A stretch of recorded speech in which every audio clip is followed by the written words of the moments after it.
Oke baik pemirsa, kembali lagi dengan saya Gung Juansyah yang kali ini akan membahas tentang kelompok minggu lalu, yaitu tentang reporter teman-teman yang membahas tentang masakan di depan kampus.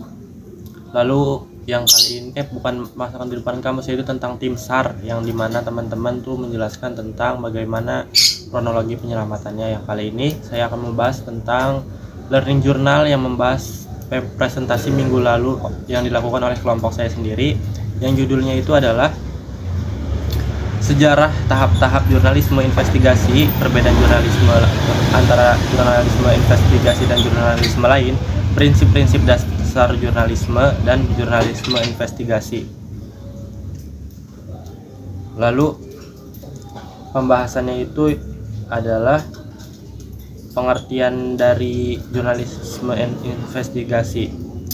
Reporting berasal dari kata reportase, yaitu berarti meliput laporan kejadian dan sebuah tempat di mana telah terjadi sesuatu, sementara investigatif berasal dari kata vestigun yang berarti jejak kaki.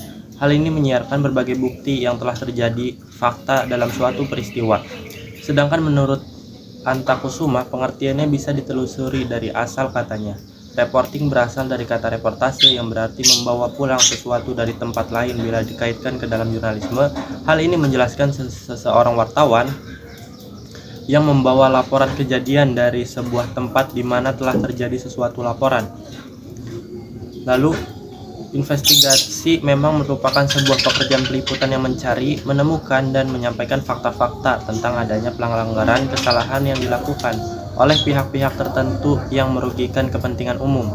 Laporan investigasi dapat dipahami melalui 5 tujuan dan sifat pelaporannya, yaitu meningkatkan kepada masyarakat, mengungkapkan kepada masyarakat, di mana secara tidak langsung masyarakat juga bisa ikut terlibat mengetahui hal tersebut.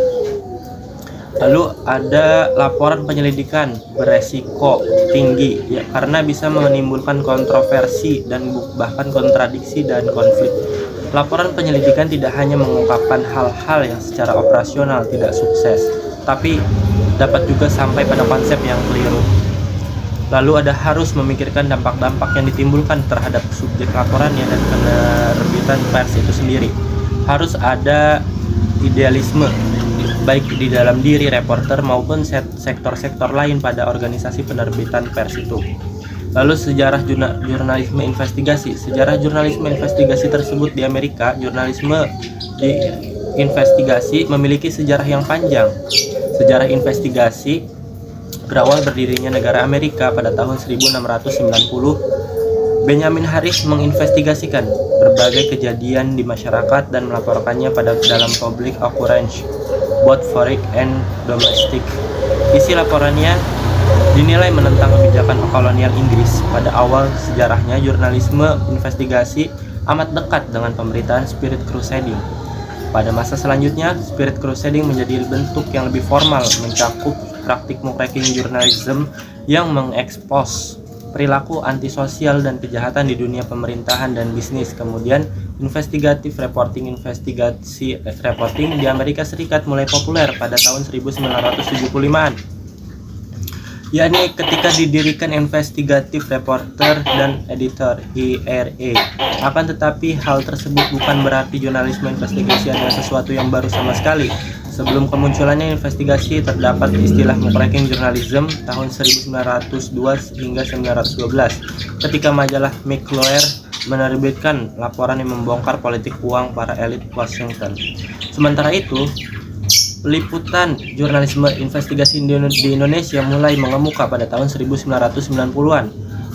Harsono menyebutkan bahwa di Indonesia sendiri kurang jelas sejak kapan liputan investigasi mulai populer.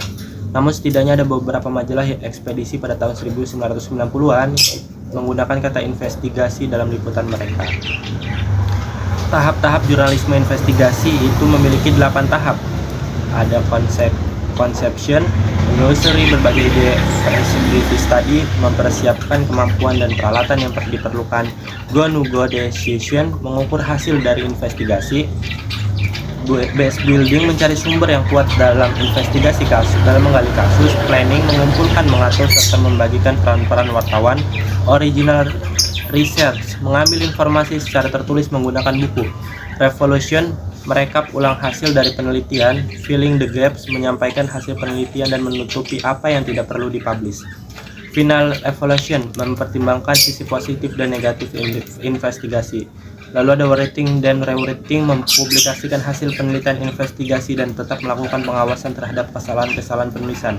Lalu ada publish and follow-up stories, menyampaikan liputan investigasi yang seringkali tidak terbit dalam satu kali penerbitan, tapi juga membaca sangat memerlukan perkembangan dari masalah yang diungkap. Mungkin sampai sini saja dari saya kembalikan kepada studio.